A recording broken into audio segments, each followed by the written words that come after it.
Paguyuban Sampurna Retail Community atau SRC Negeri Pala Aceh Selatan santuni anak yatim dan berbuka puasa bersama atau bukber Minggu 2 Mei 2021.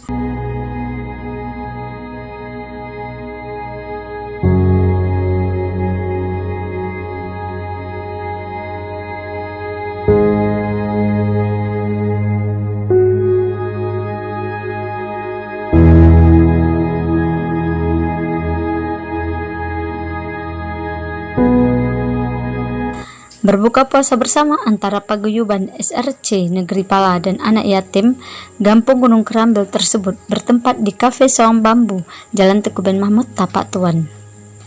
Ketua Paguyuban SRC Negeri Pala Aceh Selatan Juliana mengatakan, kegiatan ini merupakan bentuk kepedulian Paguyuban SRC Negeri Pala terhadap anak-anak yatim di Gampung Gunung Kerambil dan sekitar.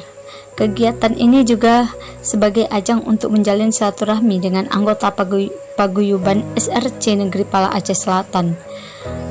Menurutnya, penyantunan anak yatim ini adalah kegiatan rutinitas Paguyuban SRC Negeri Pala Aceh Selatan setiap tahunnya. Mudah-mudahan tahun depan kegiatan ini akan terus berlanjut dan semakin berkualitas, ucapnya. Tujuan buka puasa bersama hari ini adalah untuk menjalin tali silaturahmi sesama anggota Paguyuban SRC.